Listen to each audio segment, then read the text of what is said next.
നമ്മുടെ ജീവിതശൈലിയിൽ വന്ന മാറ്റങ്ങൾ കാരണം ഒരുപാട് രോഗങ്ങൾക്ക് നമ്മൾ അടിമപ്പെട്ടിരിക്കുകയാണ്. ഇതിൽ ക്യാൻസറും ഒഴിച്ചുവിടാൻ പറ്റാത്ത ഒന്നായി മാറിയിട്ടുണ്ട്. നമ്മുടെ ജീവിതശൈലി രോഗങ്ങളുടെ ഭാഗമായി മാറിയിരിക്കുന്നു. ലോകത്ത് തന്നെ തേർഡ് മോസ്റ്റ് കോമൺ ആയിട്ടുള്ളത് ഈ കോളോറെക്ടൽ ക്യാൻസർ എന്ന് പറയുന്ന കുടൽ ക്യാൻസറാണ്. ഇന്ത്യയിൽ അത് സെക്കൻഡ് മോസ്റ്റ് കോമൺ ആണ്. അപ്പോൾ ഈ കുടൽ ക്യാൻസർ എന്ന് പറഞ്ഞാൽ എന്താണ്, അതിൻ്റെ ലക്ഷണങ്ങൾ എന്തൊക്കെ, കുടൽ ക്യാൻസർ വരുന്നതിന് മാസങ്ങൾക്ക് മുൻപ് തന്നെ നമ്മുടെ ശരീരം കാണിക്കുന്ന ചില സിംറ്റംസ് എന്തൊക്കെയാണ്, അതെങ്ങനെ നമുക്ക് പ്രിവെൻറ്റ് ചെയ്യാം, സ്റ്റാർട്ടിങ്ങിൽ തന്നെ എങ്ങനെ ഡയഗ്നോസ് ചെയ്തെടുക്കാം എന്നതിനെക്കുറിച്ച് കുറച്ച് കാര്യങ്ങൾ നിങ്ങളുമായിട്ട് ഡിസ്കസ് ചെയ്യാനായി ഞാൻ നിങ്ങളുടെ doctor Jumana Haseen, doctor Basil's homeo hospital, Pandikkad, Malappuram ജില്ല. നമ്മുടെ ഡൈജസ്റ്റീവ് സിസ്റ്റത്തിലെ കുടൽ ഭാഗം, അതായത് കോളോൺ പാർട്ടിലെ ascending colon, transverse colon, descending colon, sigmoid colon, ഈ 4 ഭാഗങ്ങളിൽ ഏതെങ്കിലും ഒരു ഭാഗത്തിൽ വരുന്ന അർബുദത്തിനെയാണ് നമ്മൾ കോളോറെക്ടൽ ക്യാൻസർ അല്ലെങ്കിൽ കുടൽ ക്യാൻസർ എന്ന് പറയുന്നത്. ഇതിൽ ഹൈ റിസ്ക് ഫാക്ടേഴ്സ് ഉണ്ട്. ആരൊക്കെയാണ് ഇത് കൂടുതലായിട്ട് വരാൻ സാധ്യതയുള്ളത്? ചില റിസ്ക് ഫാക്ടേഴ്സ് നമുക്ക് അവോയ്ഡ് ചെയ്യാൻ പറ്റാവുന്നതും ചില റിസ്ക് ഫാക്ടേഴ്സ് നമുക്ക് ഒരിക്കലും ഒഴിച്ചുവിടാൻ പറ്റാത്തതുമാണ്. അപ്പോൾ ഒഴിച്ചുവിടാൻ പറ്റാത്ത റിസ്ക് ഫാക്ടേഴ്സ് ഏതൊക്കെയാണെന്ന് നോക്കാം. Male is to female ratio നോക്കുകയാണെങ്കിൽ കൂടുതലും കണ്ടുവരുന്നത് ഇത് ആണുങ്ങളിലാണ്. അതേപോലെ ഏജ്ഡ് ആയിട്ടുള്ള പീപ്പിൾസ് 50+ ഉള്ളവർക്കാണ് കൂടുതലായിട്ടും ഈ ഒരു കുടൽ ക്യാൻസർ കണ്ടുവരുന്നത്. ജെനറ്റിക് ഫാക്ടർ എന്ന് പറയും, അതായത് ഫാമിലിയൽ ഹിസ്റ്ററി, നമ്മുടെ പാരമ്പര്യമായിട്ട് നമ്മുടെ ഫാമിലിയിലോ അല്ലെങ്കിൽ ബ്ലഡ് റിലേഷനിൽ ആർക്കെങ്കിലും ഈ ഒരു അർബുദം വന്നിട്ടുണ്ട് എന്നുണ്ടെങ്കിൽ ഇവർക്കും അത് വരാനുള്ള സാധ്യതകൾ വളരെയധികം കൂടുതലാണ്. ഇനി നമുക്ക് ചേഞ്ച് ചെയ്യാൻ പറ്റാവുന്ന ചില റിസ്ക് ഫാക്ടേഴ്സ്, നമ്മളെ കൊണ്ട് മാറ്റാവുന്ന ചില റിസ്ക് ഫാക്ടേഴ്സ് നോക്കുകയാണെങ്കിൽ ഒബിസിറ്റി, പൊന്നത്തടി ഉള്ളവരിലും അതേപോലെ വയറ് കൂടുതൽ ചാടിയവരിലും ഈ ഒരു കോളോൺ ക്യാൻസർ കൂടുതലായിട്ട് കണ്ടുവരുന്നുണ്ട്. അത് തീർച്ചയായിട്ടും നമുക്ക് മാറ്റാൻ പറ്റാവുന്ന ഒരു റിസ്ക് ഫാക്ടറാണ്. അതേപോലെ തന്നെ ഫാസ്റ്റ് ഫുഡുകൾ അധികമായിട്ട് ഉള്ളിലെടുക്കുക, പ്രോസസ്ഡ് ഫുഡുകൾ, പ്രോസസ്ഡ് മീറ്റ് എന്ന് പറയുമ്പോൾ അധികം ഈ ഇറച്ചി വകകളൊക്കെ നമ്മൾ കേടുകൂടാതിരിക്കാൻ വേണ്ടിയിട്ട് മാസങ്ങളോളം ഫ്രിഡ്ജിൽ എടുത്തു വെക്കാൻ വേണ്ടിയിട്ട് അതിൽ ചില അഡിറ്റീവ്സ് അവർ ആഡ് ചെയ്യും. ഇത് കാർസിനോജനിക്കാണ്. അതേപോലെ ഈ ഇപ്പോഴത്തെ പഠനങ്ങൾ പറയുന്നത് റെഡ് മീറ്റ് കൂടുതലായിട്ടും ഈ ഒരു ബീഫ്, മട്ടൺ, പോർക്ക് ഇതിൽ കൂടുതൽ എടുക്കുന്നവർ അതിൽ ഈ ഒരു കാർസിനോജനിക് അതിൻ്റെ അംശം വളരെ അധികം കണ്ടുവരുന്നുണ്ട്. അത് കുടൽ ക്യാൻസറിലോട്ട് നയിക്കാനുള്ള സാധ്യതയും വളരെ കൂടുതലാണ്. കുടൽ ക്യാൻസറിൻ്റെ ലക്ഷണങ്ങൾ എന്തൊക്കെയാണെന്ന് നോക്കാം. ഈ കുടൽ ക്യാൻസർ അതും അഫക്റ്റ് ആയവർക്ക് കൂടുതലായിട്ടും ഈ ഒരു മലബന്ധം, അതേപോലെ മലത്തിൽ വരുന്ന ആ ഒരു വ്യത്യാസം, എസ്പെഷ്യലി അവർക്ക് ഈ ഡയറിയും കോൺസ്റ്റിപ്പേഷനും മലബന്ധം ഉണ്ടാവും ഒരു ടൈം, പിന്നെ ഒരു ടൈം നോക്കുമ്പോൾ ഭയങ്കര ലൂസ് മോഷനായിരിക്കും. അപ്പോൾ ഇങ്ങനെ രണ്ടും ഓൾട്ടർനേറ്റ് ആയിട്ട് വരും. ഇത് IBS എന്ന് പറയുന്ന ഇറിറ്റബിൾ ബവൽ സിൻഡ്രോമിലും കണ്ടുവരുന്നുണ്ട്. എന്നാൽ ഈ പ്രശ്നം കോളോറെക്ടൽ ക്യാൻസറിലും കൂടുതലായിട്ടും കണ്ടുവരുന്നുണ്ട്. അതേപോലെ തന്നെ പെയിൻലെസ് ബ്ലീഡിങ്, അതായത് വേദന ഇല്ലാതെ ബ്ലീഡിങ് വരിക. ഇപ്പോൾ പൈൽസ്, ഫിഷർ ഫിസ്റ്റുല ഉള്ളവർക്കും ഈ ഒരു ബ്ലീഡിങ് എന്നുള്ളൊരു സിംറ്റം കണ്ടുവരാനുണ്ട്. എന്നാൽ അതിൽ ഇൻറ്റേർണൽ പൈൽസിൽ കൂടുതലായിട്ടും ഈ ഒരു വേദന വരാറില്ല. എന്നാൽ ഈ ബ്ലീഡിങ് വന്നിട്ട് ഒരു പരിധിയിൽ കൂടുതൽ നമുക്ക് ബ്ലഡ് പോവുകയാണ്. അതിനൊപ്പം തന്നെ വെയ്റ്റ് ലോസ് ഉണ്ടാവുക പലരും ശ്രദ്ധിക്കാതെ പോകുന്ന ഒന്നാണ്. കൂടുതൽ 50 കൂടിയവർ മാത്രമല്ല, ഇപ്പോൾ പഠനങ്ങൾ പറയുന്നത് ഒരു 25 to 40 ഈ ഒരു റേഞ്ചിലുള്ളവർക്കും കൂടുതൽ ഈ ഒരു ലൈഫ് സ്റ്റൈൽ ചേഞ്ചസ് കാരണം, നമ്മുടെ ജീവിതശൈലിയിൽ വന്ന മാറ്റങ്ങൾ കാരണം, ഫാസ്റ്റ് ഫുഡിൻ്റെ ഇൻടേക്ക്, അതേപോലെ പ്രോസസ്ഡ് ഭക്ഷണങ്ങളൊക്കെ കൂടിയത് കാരണം ഇവരിലും കൂടുതൽ ഈ ഒരു കുടൽ ക്യാൻസർ കണ്ടുവരുന്നുണ്ട്. മലത്തിൽ രക്തം കലർന്നു വരിക, ഇത് വേദന ഇല്ലാതെ വരിക, അതിൻ്റെ ഒപ്പം തന്നെ ഒരു മാസത്തിൽ തന്നെ 10-12 കിലോ വെയിറ്റ് കുറയുക, വെയിറ്റ് ലോസ് ആവുക. ഈ ബ്ലീഡിങ്ങിൻ്റെ ഒപ്പം തന്നെ അവരുടെ ഈ രക്തസ്രാവത്തിൻ്റെ ഒപ്പം തന്നെ ഈ HB ലെവല് നല്ലോണം കുറഞ്ഞു വരിക, അവരുടെ അനീമിക് കണ്ടീഷനിലോട്ട് പോവുക. ഇതെല്ലാം തന്നെ ക്യാൻസറിൻ്റെ ഒരു ഇനീഷ്യൽ സൈനാണെന്ന് നമുക്ക് പറയാം. പെയിൻലെസ് ബ്ലീഡിംഗ് ഉള്ളവർ, അതേപോലെ ഓൾട്ടർനേറ്റ് ആയിട്ട് നമുക്ക് ഈ മോഷൻ മലബന്ധം ഉള്ളവരും മലബന്ധം ഇടയ്ക്ക് മാറിയിട്ട് അത് ലൂസ് മോഷനായിട്ട് അങ്ങനെ മാറിയുള്ള ഒരു ബവൽ ഹാബിറ്റ്സ് അതുള്ളവർ തീർച്ചയായിട്ടും അവർ ആദ്യം തന്നെ ഒരു സ്ക്രീനിങ് ടെസ്റ്റ് ചെയ്യുന്നത് വളരെയധികം നല്ലതായിരിക്കും.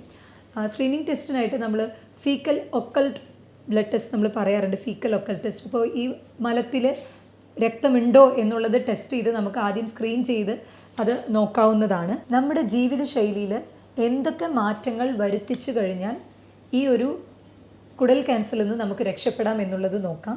ആദ്യമായി തന്നെ വ്യായാമം വളരെയധികം ഇമ്പോർട്ടൻ്റ് ആണ്. എയറോബിക് ആയിട്ടുള്ള എക്സസൈസ്, കൂടുതൽ നമ്മുടെ ശരീരം വേർക്കുന്ന രീതിക്കുള്ള എക്സസൈസ് ദിവസവും 30 മിനിറ്റെങ്കിലും അത് ശീലമാക്കണം. അമിതവണ്ണം ഒബിസിറ്റി ഉള്ളവർ അവരുടെ വെയിറ്റ് അവരുടെ ഹൈറ്റിനൊത്തതാണോ എന്ന് പറഞ്ഞ് BMI നോക്കി വെയിറ്റ് പ്രോപ്പറായിട്ട് മെയിൻറ്റെയിൻ ചെയ്യാനായിട്ട് ശ്രദ്ധിക്കുക. കുടവയറുള്ളവർ അത് കുറയ്ക്കാനായിട്ട് ശ്രദ്ധിക്കുക. ധാരാളമായിട്ട് വെള്ളം കുടിക്കാനായിട്ട് ശ്രദ്ധിക്കുക. നാര് അടങ്ങിയിട്ടുള്ള ഭക്ഷണങ്ങൾ കൂടുതലായിട്ടും പഴങ്ങൾ, പച്ചക്കറികൾ ഭക്ഷണത്തിൽ ഉൾപ്പെടുത്താനായിട്ട് ശ്രദ്ധിക്കുക. ഈ പ്രോസസ്ഡ് ഫുഡുകൾ, അതേപോലെ ടിന്നഡ് ഫുഡുകൾ, അധികം പാക്ക് ചെയ്തിട്ടുള്ളത്, ഈ റെഡ് മീറ്റൊക്കെ പാക്ക് ചെയ്ത് പ്രോസസ്സായിട്ടുള്ള അതൊക്കെ പരമാവധി ഒഴിവാക്കാനായിട്ട് ശ്രമിക്കാം. റെഡ് മീറ്റിൻ്റെ ഉപയോഗം കുറയ്ക്കുക. പല പേഷ്യൻസിലും അല്ലെങ്കിൽ പല ആളുകൾക്കും വരുന്ന ഒരു സംശയമാണ്, വയറ്റിൽ മലം കെട്ടിക്കിടക്കുന്നത് ക്യാൻസറിന് കാരണമാവോ എന്ന് പറഞ്ഞിട്ട്. വയറ്റിൽ മലം കെട്ടിക്കിടക്കുന്നത് ഒരു പരിധിവരെ അത് ക്യാൻസറിന് കാരണമായേക്കാം.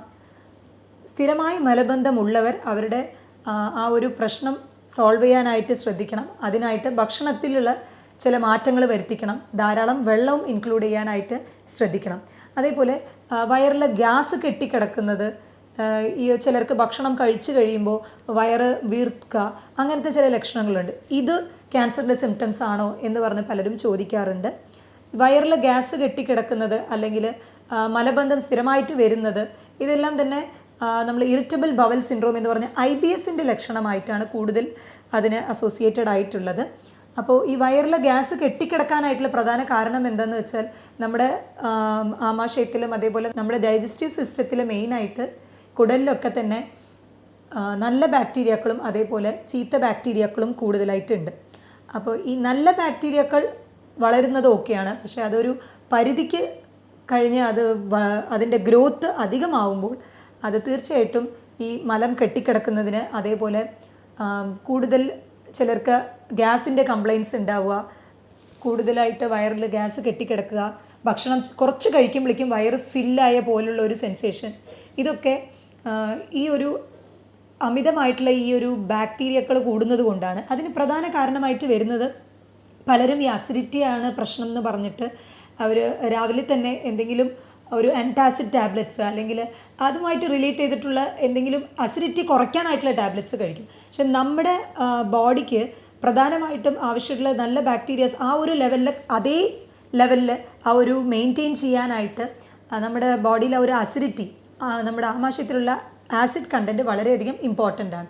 അപ്പോൾ ഈ ആൻറ്റാസിഡ്സ് കഴിക്കുമ്പോൾ അതിൻ്റെ ആ ഒരു അസിഡിറ്റി ലെവൽ കുറയുകയും ഇത് ദഹനത്തെ പ്രതികൂലമായി ബാധിക്കുകയും ചെയ്യും. അതേപോലെ പലർക്കുള്ള ഒരു ശീലമാണ് നമ്മൾ ഭക്ഷണം കഴിക്കുന്നതിന് ഇടയ്ക്ക് വെള്ളം കുടിക്കുക എന്ന് പറയുന്നത്. എപ്പോഴും ഭക്ഷണം കഴിക്കുന്നതിന് അരമണിക്കൂർ മുന്നേ അതല്ലെങ്കിൽ അരമണിക്കൂറിന് ശേഷം വെള്ളം കുടിക്കുന്നതായിരിക്കും ഉചിതം. ഇതുപോലെ മലബന്ധം, അതേപോലെ വയറുവേദന, വയറിലെ ഗ്യാസ് കെട്ടിക്കിടക്കുക, ഇങ്ങനത്തെ പ്രശ്നമുള്ളവർ ഭക്ഷണത്തിന് ഇടയ്ക്കിടയ്ക്ക് വെള്ളം കുടിക്കാതിരിക്കാൻ ശ്രദ്ധിക്കുക. കാരണം ഭക്ഷണത്തിന് ഇടയ്ക്കിടയ്ക്ക് വെള്ളം കുടിക്കുമ്പോൾ നമ്മുടെ ആ ഒരു ആമാശയത്തിൽ എപ്പോഴും ഹൈഡ്രോക്ലോറിക് ആസിഡ് എന്ന് പറയുന്ന ഒരു അമിലം നമുക്ക് സെക്രീറ്റ് ചെയ്യുന്നുണ്ട്. ഇത് ഡൈജഷന് വളരെയധികം പ്രധാനമായിട്ടുള്ള സഹായിക്കുന്ന ഒന്നാണ്. അപ്പോൾ വെള്ളം കുടിക്കുമ്പോൾ അത് ഡൈല്യൂട്ടായി പോകും. അത് തീർച്ചയായിട്ടും ഡൈജഷനും പ്രോപ്പർ ആവില്ല.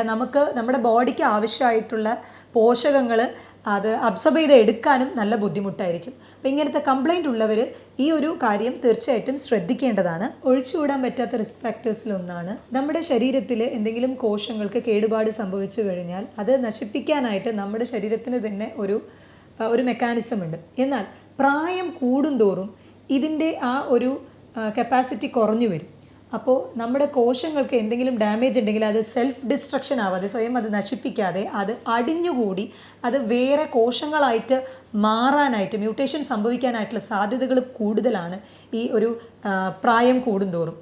സെൽഫ് ഡിസ്ട്രക്ഷൻ എന്നുള്ള സ്വയം ആ ഒരു കോശങ്ങളെ നമ്മുടെ ബോഡിക്ക്, നമ്മുടെ ശരീരത്തിന് ആവശ്യമില്ലാത്ത കോശങ്ങളെ നശിപ്പിക്കാനായിട്ടുള്ള കപ്പാസിറ്റി പ്രായം കൂടുന്തോറും കുറഞ്ഞു വരുന്നു. ഇതുകൊണ്ടാണ് ഈ അർബുദം എന്ന് പറയുന്നത് പ്രായമായവരിൽ കൂടുതലായിട്ടും കണ്ടുവരുന്നത്. കുടലിലെ ക്യാൻസർ അവർക്ക് മാസങ്ങൾക്ക് മുമ്പ് കണ്ടുവരുന്ന ഒരു പ്രധാനമായിട്ടുള്ള ഒരു ലക്ഷണം എന്ന് പറയുന്നത് അവരുടെ പല തവണയായിട്ട് മലം വിസർജിക്കുക, പല തവണകളായിട്ടാണ് മലം വിസർജിക്കുക.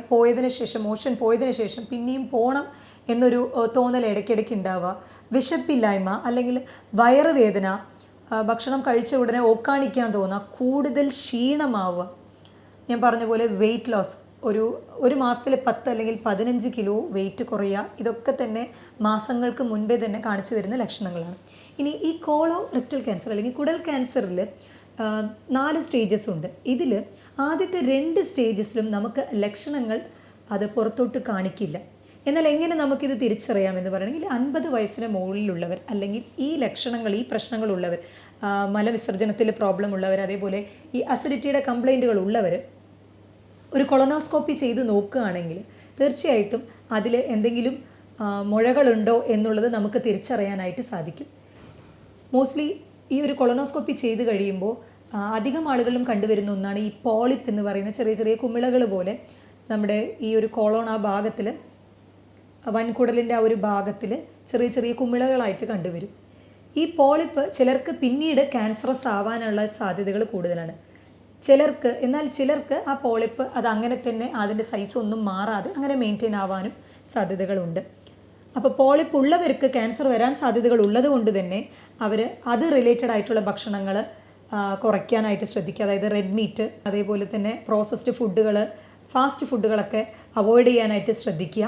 ഇത് ആദ്യമേ ഡയഗ്നോസ് ചെയ്യുമ്പോൾ ഇതിൻ്റെ ഒരു 5 ഇയർ സർവൈവൽ റേറ്റ് എന്ന് പറയും. നമ്മൾ സ്റ്റേജ് 1, സ്റ്റേജ് 2 തന്നെ ഇത് ഡയഗ്നോസ് ചെയ്ത് കഴിഞ്ഞാൽ 5 വർഷം ജീവിച്ചിരിക്കാനുള്ള ചാൻസ് എന്ന് പറയുന്നത് 85%.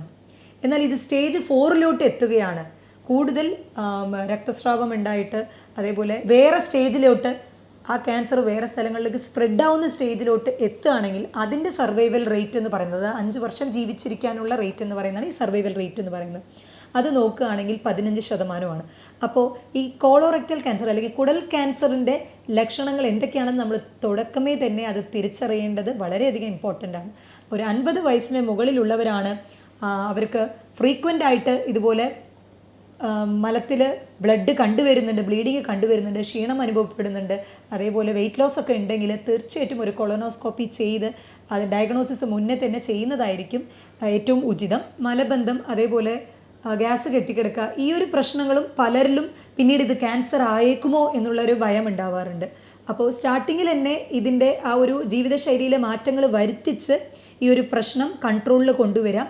നമ്മുടെ ഭക്ഷണ രീതികൾ ശ്രദ്ധിക്കുക, അതേപോലെ വ്യായാമം നിർബന്ധമാക്കുക, വെള്ളം ധാരാളമായിട്ട് കുടിക്കാനായിട്ട് ശ്രദ്ധിക്കുക, പഴങ്ങളും പച്ചക്കറികളും കൂടുതലായിട്ട് ഇൻക്ലൂഡ് ചെയ്യുക, നാരടങ്ങിയിട്ടുള്ള ഭക്ഷണങ്ങൾ. ഈ അസിഡിറ്റി അല്ലെങ്കിൽ ഈ ഒരു വയറ് വീർക്കൽ, ഈ ബുദ്ധിമുട്ടുള്ളവർ ചിലർക്ക് ഈ നാരടങ്ങിയിട്ടുള്ളത് അധികം കഴിച്ചു കഴിയുമ്പോൾ അത് ബുദ്ധിമുട്ട് കൂടുതലായി കണ്ടുവരുന്നുണ്ട്. അപ്പോൾ അങ്ങനെയുള്ളവർ അത് അവോയ്ഡ് ചെയ്യുന്നതായിരിക്കും നല്ലത്. അതേപോലെ ഉറക്കത്തിൻ്റെ ഷെഡ്യൂൾ, നമ്മൾ ഉറങ്ങുമ്പോഴാണ് നമ്മുടെ ദേഹത്തിലെ എല്ലാ റിപ്പയറിങ് പ്രോസസ്സും നടക്കുന്നത്. അതായത് കോശങ്ങൾ, നശിച്ച കോശങ്ങളാണെങ്കിൽ അത് റിമൂവ് ചെയ്യാനായിട്ടും നമ്മുടെ ബോഡിയിലുള്ള എല്ലാ വേസ്റ്റേജ് റിമൂവ് ചെയ്യാനായിട്ടും എല്ലാം ഉറക്കത്തിൻ്റെ സമയത്താണ് ഒരു ഹോർമോൺ ബാലൻസിങ് നടക്കുന്നത്. അപ്പോൾ നേരത്തിന് ആ ഒരു സ്ലീപ്പ് ഷെഡ്യൂൾ മെയിൻറ്റെയിൻ ചെയ്യുക. അതേപോലെ തന്നെ നമ്മുടെ ഭക്ഷണ രീതിയിൽ വരുന്ന മാറ്റം, എക്സസൈസും വളരെ അത്യന്താപേക്ഷിതമാണ്. കാർഡിയക് എക്സസൈസിനേക്കാളും കൂടുതൽ എയറോബിക് എക്സസൈസിൽ നിങ്ങൾ ഇൻവോൾവ് ആവാനായിട്ട് ശ്രദ്ധിക്കുക. ഒരു ആഴ്ചയിൽ അറ്റ്ലീസ്റ്റ് ഒരു 150 മിനിറ്റെങ്കിലും എക്സസൈസ് ചെയ്യണം. അത് വളരെയധികം നിർബന്ധമാണ്. ആൻഡ് പൈൽസ്, ഫിഷർ, ഫിസ്റ്റുല ഉള്ളവർ അത് ആ ഒരു സിംറ്റമായിട്ട് ചിലർക്ക് ബ്ലീഡിങ് കണ്ടുവരുമ്പോൾ തന്നെ ഇത് ക്യാൻസർ ആണോ എന്ന് പറഞ്ഞ് പേടിക്കാനുള്ള സാധ്യത കൂടുതലാണ്. അപ്പോൾ മുഴകളൊന്നും പുറത്തില്ലാതെ എന്നാൽ വേദനയൊന്നുമില്ല, ബ്ലീഡിങ് മരുന്നുകൾ കഴിച്ചിട്ടും നിൽക്കുന്നില്ല എന്നുണ്ടെങ്കിലാണ് അത് ക്യാൻസർ ആവാനുള്ള സാധ്യതകൾ കൂടുതലായിട്ട് വരുന്നത്. ഇന്ന് നമ്മുടെ ജീവിതശൈലി രോഗമായി പുതിയതായി മാറിയിരിക്കുന്ന ഈ ഒരു കുടൽ ക്യാൻസറിനെ നമ്മുടെ ജീവിതശൈലിയിലെ മാറ്റങ്ങൾ കൊണ്ട് തന്നെ നമുക്ക് ചെറുത്ത് നിൽക്കാം. അതിനൊപ്പം തന്നെ അതിൻ്റെ ലക്ഷണങ്ങൾ ആദ്യമേ കണ്ടറിഞ്ഞ് അതിനെ ചികിത്സ നേടുന്നത് വളരെയധികം പ്രധാനമായിട്ടുള്ള കാര്യമാണ്. അപ്പോൾ ഞാൻ പറയുന്ന ലക്ഷണങ്ങളുള്ളവർ, അതേപോലെ റിസ്ക് ഫാക്ടർ ഉള്ളവർ, അതൊരു ഇങ്ങനത്തെ ലക്ഷണങ്ങൾ, ബ്ലീഡിംഗ് ഒക്കെ ഒരുപാട് സിമ്പിളായിട്ട് വിചാരിക്കാതെ, കൂടുതൽ വഷളാവാതെ നിങ്ങളുടെ അടുത്തുള്ളൊരു ഡോക്ടറെ കാണിച്ച് അതിൻ്റെ ചികിത്സ നേടേണ്ടത് വളരെയധികം ഇമ്പോർട്ടൻ്റ് ആണ്. മറ്റൊരു ടോപ്പിക്കുമായിട്ട് വീണ്ടും കാണാം. താങ്ക്